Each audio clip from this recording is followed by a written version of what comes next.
सब प्रेम से बोलो, लक्ष्मी नारायण भगवान की जय, राधा कृष्ण भगवान की जय। श्री सुखदेव जी कहते हैं, परीक्षित, सबके आत्मा तथा सब कुछ देने वाले भगवान श्री कृष्ण अपने से मिलन की आकांक्षा रखकर व्याकुल हुई कुब्जा का प्रिय करने, उसे सुख देने की इच्छा से उसके घर गए। कुब्जा का घर बहुमूल्य सामग्रियों से संपन्न था। उसमें श्रृंगार रस का उद्दीपन करने वाली बहुत सी साधन सामग्री भी भरी हुई थी। मोती की झालरें और स्थान स्थान पर झंडियां लगी हुई थी। चंदोए तने हुए थे, सेजी बिछी हुई थी और बैठने के लिए बहुत सुंदर सुंदर आसन लगाए थे। धूप की सुगंध फैल रही थी, दीपक की शिखाएं जगमगा रही थी। स्थान स्थान पर फूलों के हार और चंदन रखे थे। भगवान को अपने घर आते देखा कुब्जा तुरंत हड़बड़ाकर अपने आसन से उठ खड़ी हुई और सखियों के साथ आगे बढ़कर उसने विधि पूर्वक भगवान का स्वागत सत्कार किया। फिर श्रेष्ठ आसन आदि देकर विविध उपचारों से उनकी विधि पूर्वक पूजा की। कुब्जा ने भगवान के परम भक्त उद्धव जी की समुचित रीति से पूजा की, परंतु वे उसके सम्मान के लिए उसका दिया हुआ आसन छूकर धरती पर ही बैठ गए। अपने स्वामी के सामने उन्होंने आसन पर बैठना उचित नहीं समझा। भगवान श्री कृष्ण सच्चिदानंद स्वरूप होने पर भी लोकाचार का अनुकरण करते हुए तुरंत उसकी बहुमूल्य सेज पर जा बैठे।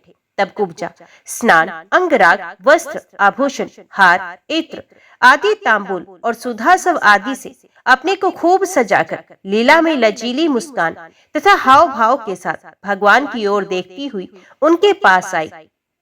कुब्जा नवीन मिलन के संकोच से कुछ झिझक रही थी। तब श्याम सुंदर श्री कृष्ण ने उसे अपने पास बुला लिया और उनकी कंकण से सुशोभित कलाई पकड़कर अपने पास बैठा लिया और उसके साथ क्रीड़ा करने लगे। परीक्षित, कुब्जा ने इस जन्म में केवल भगवान को अंगराग अर्पित किया था। उसी एक शुभ कर्म के फलस्वरूप उसे ऐसा अनुपम अवसर मिला।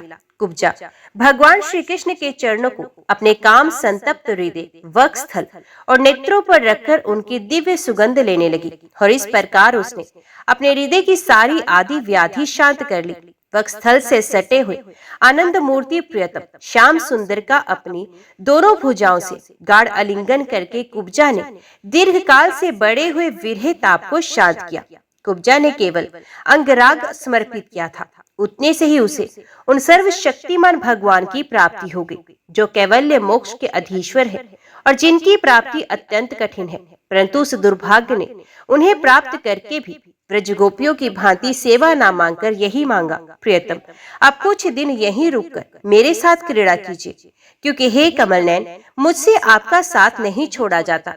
भगवान श्री कृष्ण सबका मान रखने वाले और सर्वेश्वर है। उन्होंने अभिष्ट वर देकर उसकी पूजा स्वीकार की और फिर अपने प्यारे भक्त उद्धव जी के साथ अपने सर्व सम्मानित घर पर लौट आए। परीक्षित, भगवान ब्रह्मा आदि समस्त ईश्वरों के भी ईश्वर है।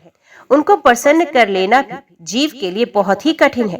जो कोई उन्हें प्रसन्न करके उनसे विषय सुख मांगता है, वे निश्चय ही दुर्बुद्धि है, क्योंकि वास्तव में विषय सुख अत्यंत तुच्छ नहीं के बराबर है। तदंतर एक दिन सर्वशक्तिमान भगवान श्री कृष्ण बलराम जी और उद्धव जी के साथ अक्रूर जी की अभिलाषा पूर्ण करने और उनसे कुछ काम लेने के लिए उनके घर गए। क्रूर जी ने दूर से ही देख लिया कि हमारे परम बंधु मनुष्य लोक शिरोमणि भगवान श्री कृष्ण और बलराम जी इधर पधार रहे हैं। वे तुरंत उठकर आगे गए और आनंद से भरकर उनका अभिनंदन और आलिंगन किया। अक्रूर जी ने भगवान श्री कृष्ण और बलराम जी को नमस्कार किया तथा उद्धव जी के साथ उन दोनों भाइयों ने भी उन्हें नमस्कार किया। जब सब लोग आराम से आसनों पर बैठ गए, तब अक्रूर जी उन लोगों की विधिवत पूजा करने लगे। परीक्षित, उन्होंने पहले भगवान के चरण धोकर चरणोदक सर पर धारण किया और फिर अनेकों प्रकार की पूजा सामग्री, दिव्य वस्त्र, गंधमाला और श्रेष्ठ आभूषणों से उनका पूजन किया। सर झुकाकर उन्हें प्रणाम किया और उनके चरणों को अपनी गोद में लेकर दबाने लगे।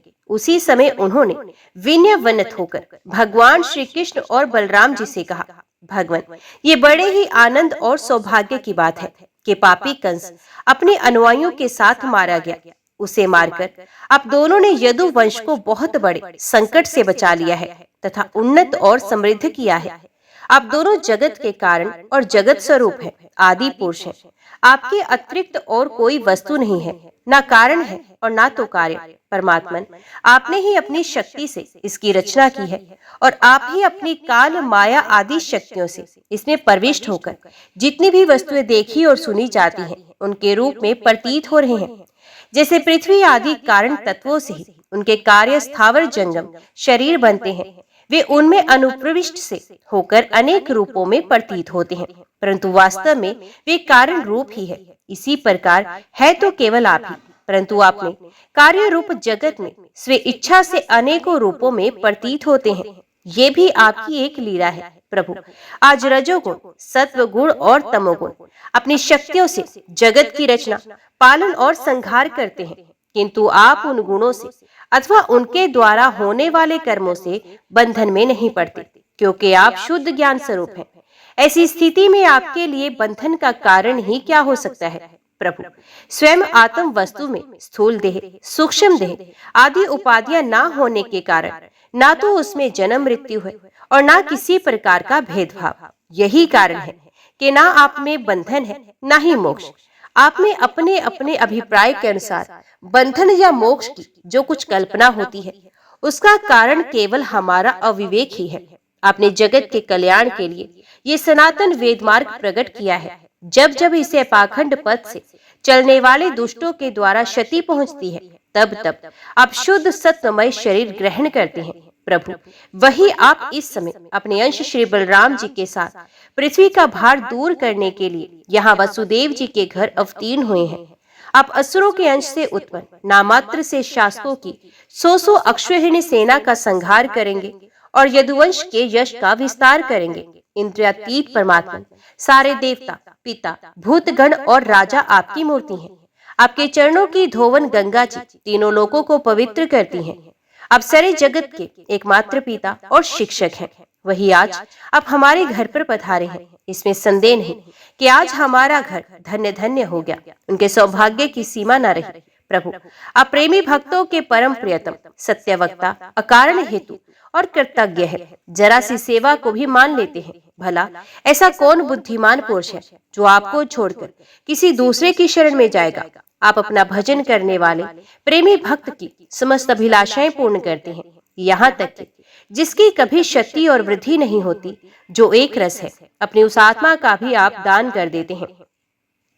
भक्तों के कष्ट मिटाने वाले और जन्म मृत्यु के बंधन से छुड़ाने वाले प्रभु, बड़े बड़े योगी राज और देवराज भी आपके स्वरूप को नहीं जान सकते, परंतु हमें आपका साक्षात दर्शन हो गया है। ये कितने सौभाग्य की बात है प्रभु। हम स्त्री पुत्र धन स्वजन गेह और देह आदि के मोह की रस्सी में बंधे हुए हैं। अवश्य ही ये आपकी माया का खेल है। अब कृपा करके इस गाढ़े बंधन को शीघ्र काट दीजिए। परीक्षित, इस प्रकार भक्त अक्रूर जी ने भगवान श्री कृष्ण की पूजा और स्तुति की। इसके बाद भगवान श्री कृष्ण ने मुस्कुराकर अपनी मधुर वाणी से मानो मोहित करते हुए कहा। भगवान श्री कृष्ण ने कहा, तात, आप हमारे गुरु, हितोपदेशक और चाचा है।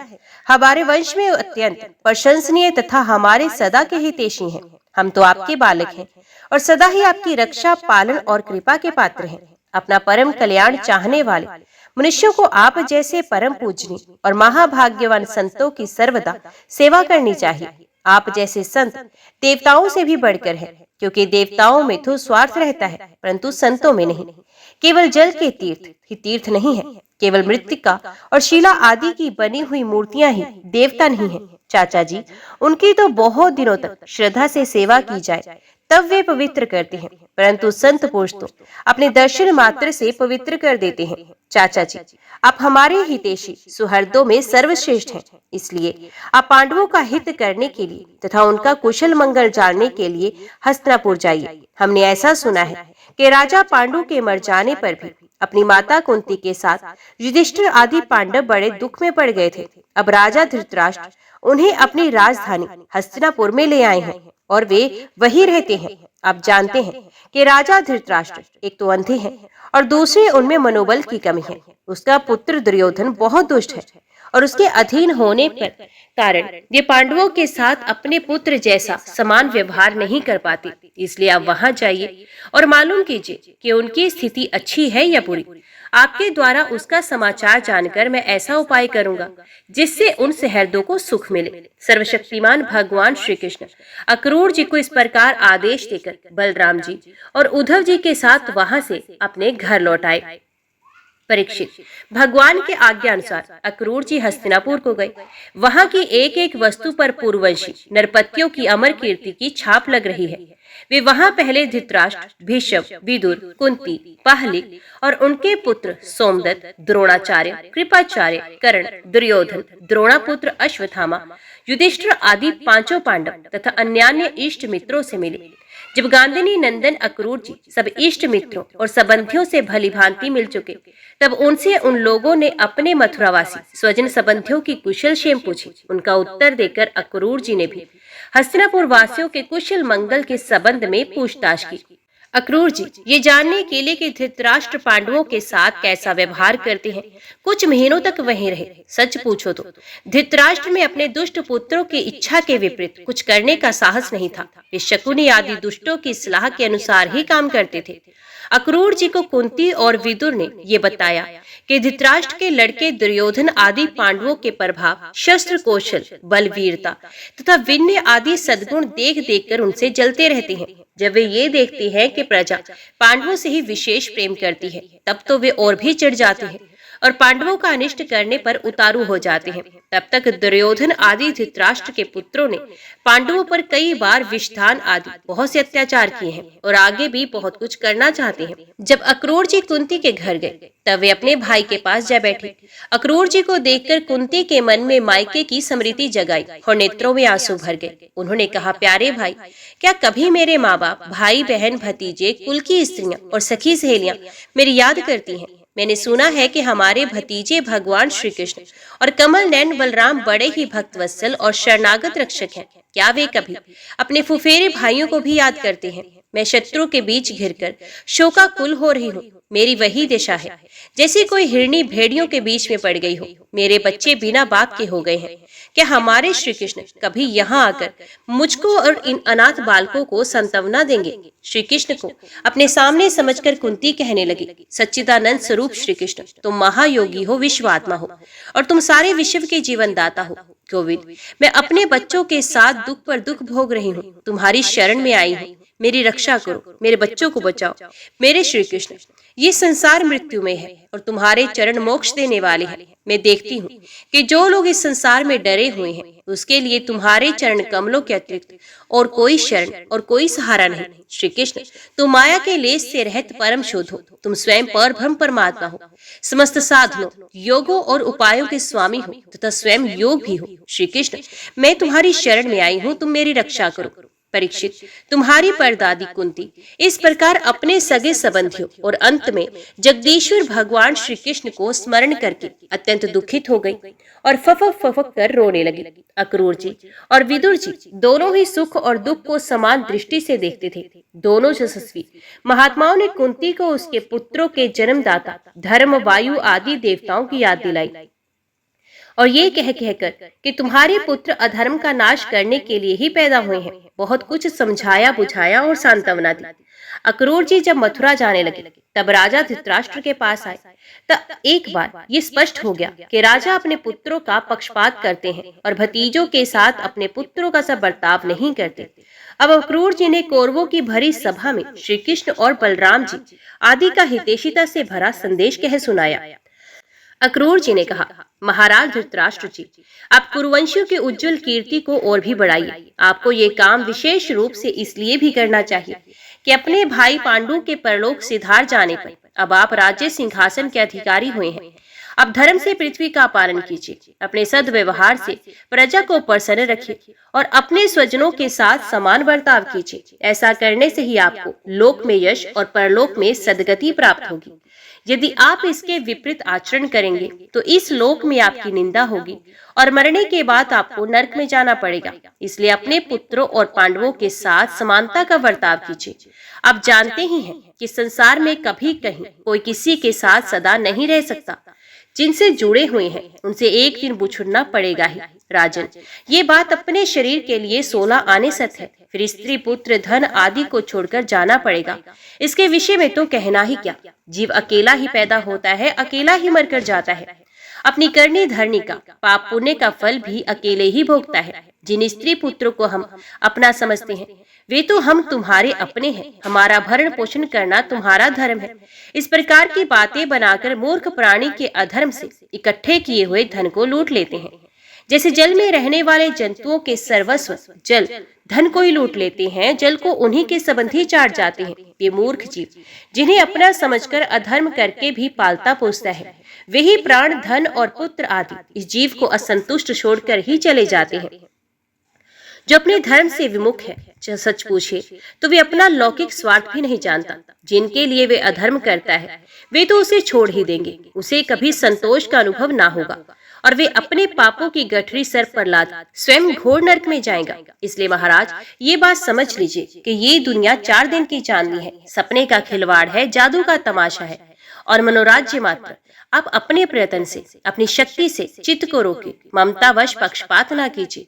आप समर्थ हैं, समतप में स्थित हो जाइए और इस संसार की ओर से उपराम शांत हो जाइए। राजा धृतराष्ट्र ने कहा, दानपत्य अक्रूर जी, आप मेरे कल्याण की भले की बात कर रहे हैं। जैसे मरने वाले को अमृत मिल जाए तो वे कभी उससे तृप्त नहीं हो सकता, वैसे ही मैं भी आपकी इन बातों से तृप्त नहीं हो रहा हूँ। फिर भी हमारे हितैषी अक्रूर जी, मेरे चंचल चित्त में आपकी ये प्रिय शिक्षा तनिक भी नहीं ठहर रही है, क्योंकि मेरा हृदय पुत्रों की ममता के कारण अत्यंत विषम हो गया है। जैसे स्फटिक पर्वत के शिखर पर एक बार बिजली कौंधती है और दूसरे ही क्षण अंतर्ध्यान हो जाती है, वही दशा आपके उपदेशों की है। अक्रूर जी, सुना है कि सर्वशक्तिमान भगवान पृथ्वी का भार उतारने के लिए यदुकुल में अवतीर्ण हुए हैं।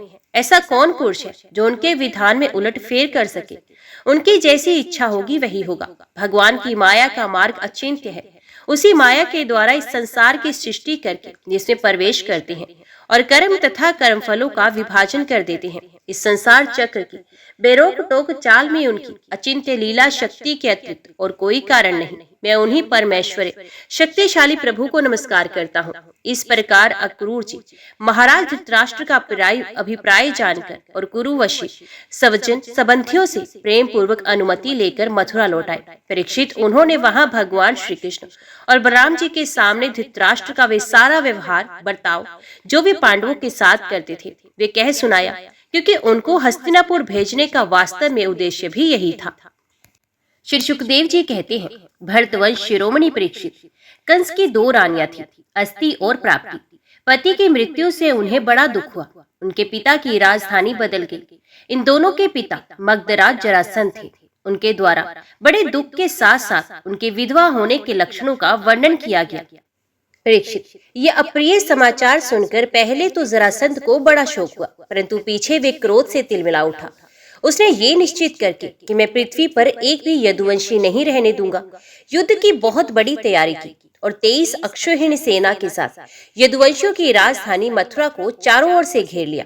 भगवान श्री कृष्ण ने देखा जरासंध की सेना क्या है, उमड़ता हुआ समुद्र है। उन्होंने ये भी देखा कि उसने चारों ओर से हमारी राजधानी को घेर लिया है और हमारे स्वजन तथा पूर्वासी भयभीत हो रहे हैं। भगवान श्री कृष्ण पृथ्वी का भार उतारने के लिए ही मनुष्य सा वेश धारण किए हुए हैं। अब उन्होंने विचार किया कि मेरे अवतार का क्या प्रयोजन है और इस समय इस स्थान पर मुझे क्या करना चाहिए। उन्होंने सोचा, ये बड़ा अच्छा हुआ कि मगधराज जरासंध ने अपने अधीन से नरपतियों की पैदल, घुड़सवार, रथी और हाथियों से युक्त हुई अक्षौहिणी सेना इकट्ठी कर ली है। ये सब तो पृथ्वी का भार ही जुटकर मेरे पास आ पहुंचा है। मैं इसका नाश करूंगा, परंतु अभी मगधराज जरासंध को नहीं मारना चाहिए, क्योंकि वे जीवित रहेगा तो फिर से असुरों की बहुत सी सेना इकट्ठी कर लाएगा। मेरे अवतार का यही प्रयोजन है कि मैं पृथ्वी का बोझ हल्का कर दूं, साधु सज्जनों की रक्षा करूं और दुष्ट दुर्जनों का संहार। समय समय पर धर्म रक्षा के लिए और बढ़ते हुए अधर्म को रोकने के लिए मैं और भी अनेकों शरीर ग्रहण करता हूँ। परीक्षित, भगवान श्री कृष्ण इस प्रकार विचार कर ही रहे थे कि आकाश से सूर्य के समान चमकते हुए 2 रथ आ पहुंचे। उनमें युद्ध की सारी सामग्रियां सुसज्जित थी और 2 सारथी उन्हें हाँक रहे थे। इसी समय भगवान के दिव्य और सनातन आयुध भी अपने आप वहां आकर उपस्थित हो गए। उन्हें देखकर भगवान श्री कृष्ण ने अपने बड़े भाई बलराम जी से कहा, भाई जी, आप बड़े शक्तिशाली हैं। इस समय जो यदुवंशी आपको ही अपना स्वामी और रक्षक मानते हैं, जो आपसे ही स्नात है, उन पर बहुत बड़ी विपत्ति आ पड़ी है। देखिए, ये आपका रथ है और आपके प्यारे आयुध हल मूसल भी आ पहुंचे हैं। अब आप इस रथ पर सवार होकर शत्रु सेना का संहार कीजिए और अपने स्वजनों को इस विपत्ति से बचाइए। भगवान, साधुओं का कल्याण करने के लिए ही हम दोनों ने अवतार ग्रहण किया है। अतः अब आप ये 23 अक्षोहीन सेना, पृथ्वी का ये विपुल भार नष्ट कर दीजिए। भगवान श्री कृष्ण और बलराम जी ने ये सलाह करके कवच धारण किए और रथ पर सवार होकर वे मथुरा से निकले। उस समय दोनों भाई अपने अपने आयुध लिए हुए थे और छोटी सी सेना उनके साथ चल रही थी। श्री कृष्ण का रथ हाँक रहा था दारू। पुरी से बाहर निकलकर उन्होंने अपना पांचजन्य शंख बजाया। उनकी शंख की भयंकर ध्वनि सुनकर शत्रु पक्ष की सेना के वीरों का हृदय डर के मारे थर्रा उठा। उन्हें देखकर मगधराज जरासंध ने कहा, पुरुषधाम श्री कृष्ण, तू अभी निरा बच्चा है। अकेले तेरे साथ लड़ने में मुझे लाज लग रही है। इतने दिनों तक तू ना जाने कहां कहां छिपा फिरता था। मत, तू अपने मामा का हत्यारा है, इसलिए मैं तेरे साथ नहीं लड़ सकता। जा, मेरे सामने से भाग जा। बलराम, यदि तेरे चित्त में ये श्रद्धा हो कि युद्ध में मरने पर स्वर्ग मिलता है तो तू आ जा। हिम्मत बांधकर मुझसे लड़। मेरे बाणों से भी छिन्न भिन्न हुए शरीर को यहाँ छोड़कर स्वर्ग में जा, अथवा यदि तुझमें शक्ति हो तो मुझे मार डाल। भगवान श्री कृष्ण ने कहा, मगधराज, जो शूरवीर होते हैं वे तुम्हारी तरह डींगे नहीं हाँकते, वे तो अपना बल पौरुष ही दिखलाते हैं। देखो, अब तुम्हारी मृत्यु तुम्हारे सर पर नाच रही है। तुम वैसे ही अकबक रहे हो जैसे मरने के समय कोई सन्निपात का रोगी करे। बक लो, मैं तुम्हारी बात पर ध्यान नहीं देता। परीक्षित, जैसे वायु बादलों से सूर्य को और धुएं से आग को ढक लेती है, किंतु वास्तव में वे ढकते नहीं, उनका प्रकाश फिर फैलता ही है, वैसे ही मगधराज जरासंध ने भगवान श्री कृष्ण और बलराम के सामने आकर अपनी बहुत बड़ी बलवान और अपार सेना के द्वारा उन्हें चारों ओर से घेर लिया। यहाँ तक कि उनकी सेना, रथ, ध्वजा, घोड़ों और सारथियों का दिखना भी बंद हो गया।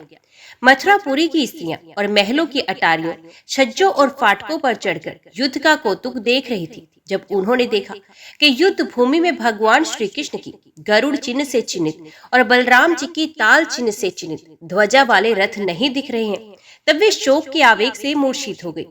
जब भगवान श्री कृष्ण ने देखा कि शत्रु सेना के वीर हमारी सेना पर इस प्रकार बाणों की वर्षा कर रहे हैं, मानो बादल पानी की अनगिनत बूंदें बरसा रहे हों, और हमारी सेना उससे अत्यंत पीड़ित, व्यथित हो रही है, तब उन्होंने अपने देवता और असुर दोनों से सम्मानित सारंग धनुष का टंकार किया। इसके बाद वे तरकस में से बाण निकालने, उन्हें धनुष पर चढ़ाने और धनुष की डोरी खींचकर झुंड के झुंड बाण छोड़ने लगे। उस समय उनका वे धनुष इतनी फुर्ती से घूम रहा था मानो कोई बड़े वेग से लुकारी घुमा रहा हो। इस प्रकार भगवान श्री कृष्ण जरासंध की चतुरंगनी, हाथी, घोड़े, रथ और पैदल सेना का संहार करने लगे। इससे बहुत से हाथियों के सिर फट गए और वे मर मर कर गिरने लगे। बाणों की बौछार से अनेकों घोड़ों के सर धड़ से अलग हो गए। घोड़े, ध्वजा, सारथी और रथियों के नष्ट हो जाने से बहुत से रथ बेकाम हो गए।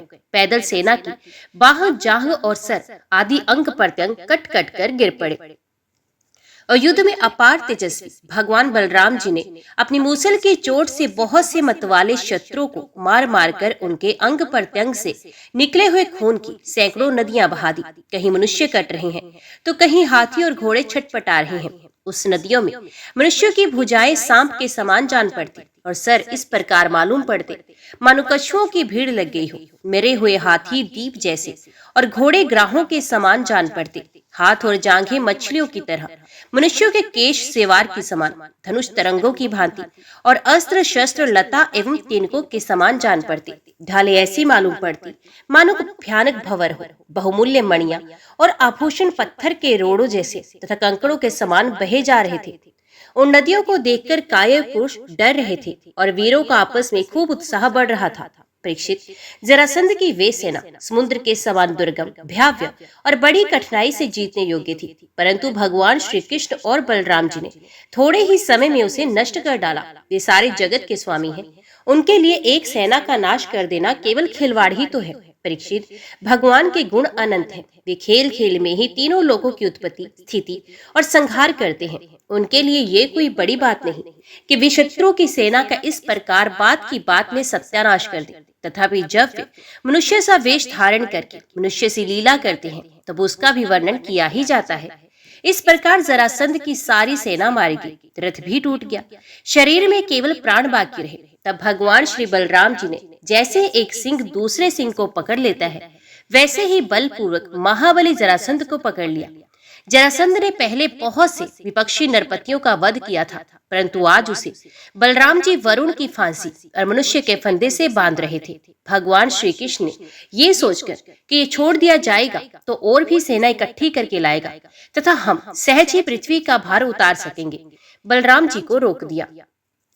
बड़े बड़े शूरवीर जरासंध का सम्मान करते थे, इसलिए उसे इस बात पर बड़ी लज्जा मालूम हुई कि मुझे श्री कृष्ण और बलराम ने दया करके दीन की भांति छोड़ दिया।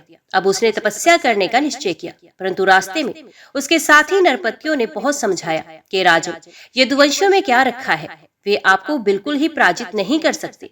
आपको प्रारब्धवश ही नीचा दिखना पड़ा है। उन लोगों ने भगवान की इच्छा, फिर विजय प्राप्त करने की आशा आदि बतलाकर तथा लौकिक दृष्टांत एवं युक्तियां दे देकर ये बात समझा दी कि आपको तपस्या नहीं करनी चाहिए। परीक्षित, उस समय मगधराज जरासंध की सारी सेना मर चुकी थी। भगवान बलराम जी ने उपेक्षा पूर्वक उसे छोड़ दिया था। इससे वे बहुत उदास होकर अपने देश मगध को चला गया।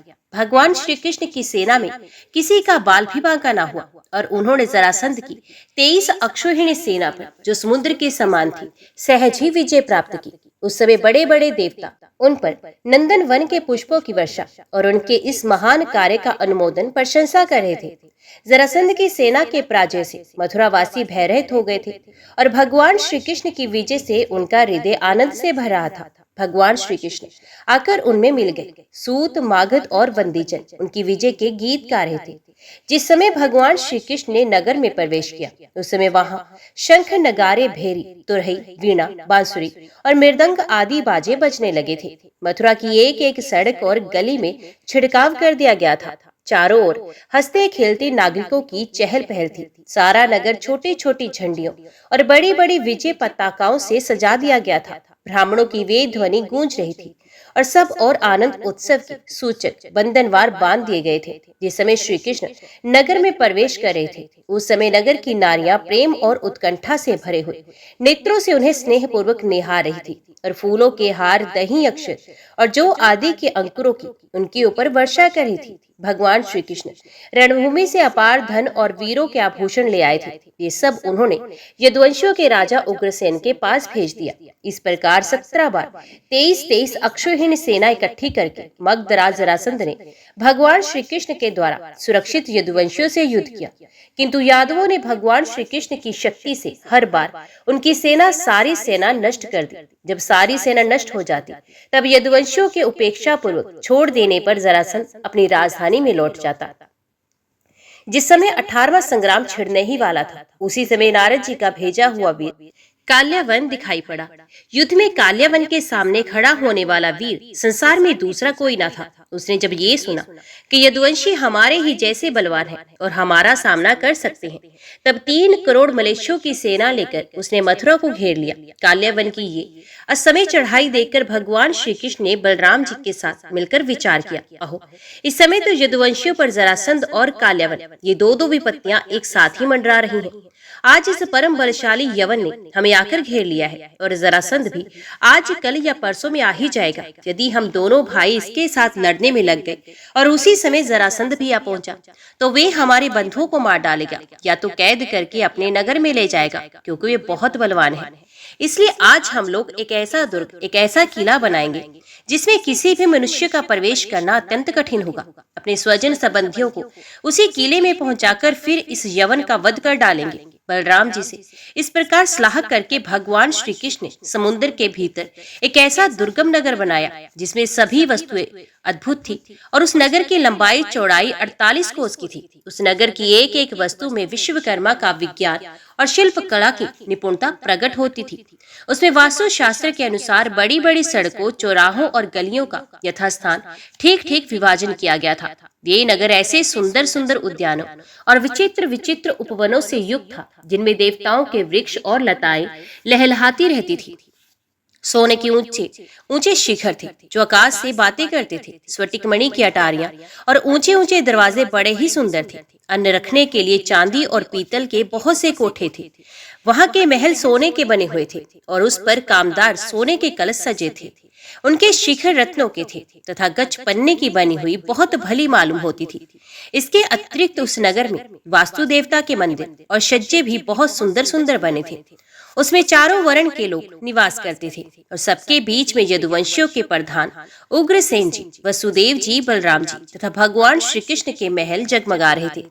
उस समय देवराज इंद्र ने भगवान श्री कृष्ण के लिए पारिजात वृक्ष और सुधर्मा सभा को भेज दिया। ये सभा ऐसी दिव्य थी कि उसमें बैठे हुए मनुष्य को भूख प्यास आदि मृत्युलोक के धर्म नहीं छू पाते थे।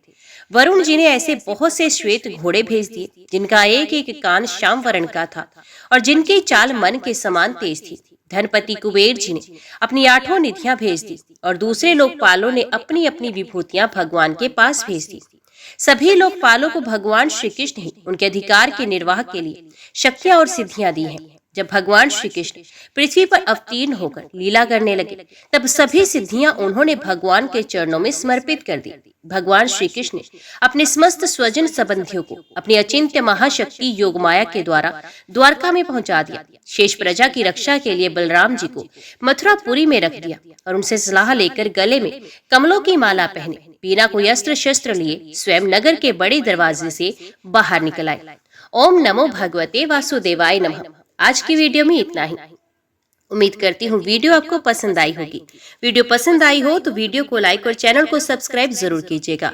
जय श्री कृष्णा लिखकर कमेंट बॉक्स में अपनी हाजिरी और अपने सुझाव देना ना भूलेगा। तो मिलते हैं अगली कथा अगली वीडियो के साथ। तब तक के लिए देखते व सुनते रहिए। जय मां कंजक, जय माता दी।